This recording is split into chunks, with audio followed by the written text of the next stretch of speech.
139 సంవత్సరాల నుంచి ప్రపంచవ్యాప్తంగా ప్రతి ఏటా కూడా దేశాల్లో ఖండాల్లో వాడలో ఈ మేడే ఉత్సవాలు మన శ్రామిక వర్గం కార్మికులు జరుపుకోవటం అనేది జరుగుతుంది. ఒక పండగలాగా ప్రపంచవ్యాప్తంగా జరిగేటువంటి ఏకైక పోరాట దీక్షా దినం ఇదే. ఈ మేడే అనేటువంటిది 139 సంవత్సరాల నుంచి ఎందుకు జరుపుకోవాల్సి వచ్చింది అనేటువంటి విషయాన్ని కూడా మనం గుర్తు చేసుకోవాలి. 1886 సంవత్సరాలకు ముందు, అంటే 139 సంవత్సరాలకు ముందు ప్రపంచంలో ఉన్నటువంటి కార్మికులు, ఏ దేశంలో ఉన్న కార్మికులైనా కూడా రోజుకు 14-16 గంటలు పనిచేసేవాళ్ళు.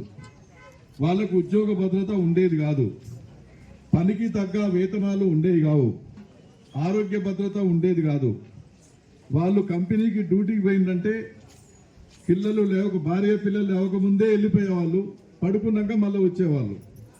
అలాంటి పరిస్థితుల్లో మా ఆరోగ్యాలు మొత్తం క్షీణిస్తున్నాయి, మీరు ఇస్తున్న వేతనాలు మాకు సరిపోవటం లేదు, మాకు ఉద్యోగ భద్రత లేదు, మాతో మీరు వెట్టి చేయించుకుంటున్నారు, మేము మనుషులమే, అందుకనే మేము ఈ రకంగా పనిచేసి బతకలేము, మేము చనిపోతున్నాం అనారోగ్యానికి గురయ్యని చెప్పి మొట్టమొదటిసారి అమెరికా దేశంలోని చికాగో నగరంలో ఉన్నటువంటి కార్మికులు వాళ్ళందరూ ఏకమై యూనియన్ ఏర్పాటు చేసుకొని, మనం ఈ రకంగా వెట్టి చేయటం కంటే మనం చనిపోవడం ముఖ్యమంత్రి, చనిపోదాం కానీ మనం ఈ రకమైనటువంటి చాకిరీ చేయలేమని చెప్పేసి వాళ్ళు పోరాటంలో దిగారు.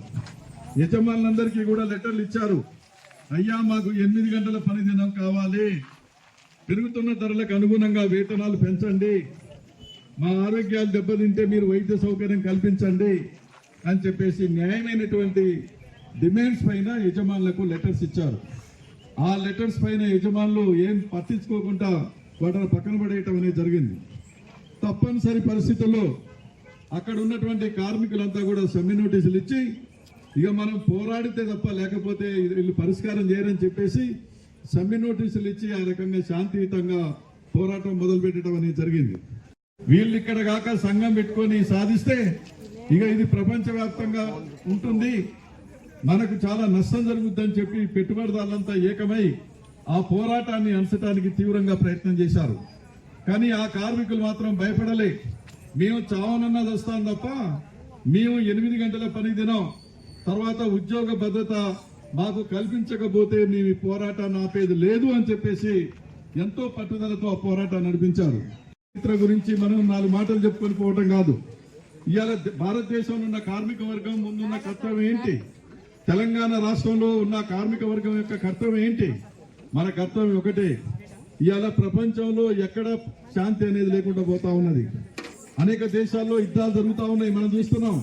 రష్యా ఉక్రెయిన్ మధ్య యుద్ధం జరుగుతూ ఉన్నది, తర్వాత ఏంటంటే ఇజ్రాయెల్ పాలస్తీనా యుద్ధం జరుగుతూ ఉన్నది. ఇప్పుడు మన దేశానికి పాకిస్తాన్కి యుద్ధ వాతావరణం వచ్చింది. ఇవాళ పెట్టుబడిదారి దేశాలే ఒక దేశం పైన ఒక దేశం ఆరోపణలు చేసుకొని ఆ రకంగా ఏంటంటే తీవ్రమైనటువంటి మరి వైరుధ్యం, వాణిజ్యపరమైనటువంటి ఆ వ్యాపార లావాదేవీలో వచ్చేటువంటి పోటీతత్వంతో గొడవలు జరుగుతూ ఉన్నాయి. సోషలిస్ట్ దేశాలకు పెట్టుబడిదారుల దేశాల మధ్య మరి గొడవ జరుగుతుంది, యుద్ధం జరుగుతుంది, వార్ జరుగుతూ ఉంది. ఇవాళ కార్మిక వర్గం కోరుకునేది ఒకటే. మార్క్స్ మహనీయుడు ఆనాడే పిలుపునిచ్చాడు, ఏమనంటే కార్మికులు అనేవాళ్ళు, కష్టజీవులు అనేవాళ్ళు ప్రపంచంలో ఎక్కడ ఏ దేశంలో ఉన్నా మీరు దోపిడీ గురైతేనే ఉన్నారు, వెట్టి చాకిరీ చేస్తూనే ఉన్నారు. అందుకనే ప్రపంచ కార్మికులారా ఏకం కండి, పోరాడితే పోయేదేం లేదు, బానిస సంఖ్యలు తప్పని ఆనాడే పిలుపునివ్వడం జరిగింది.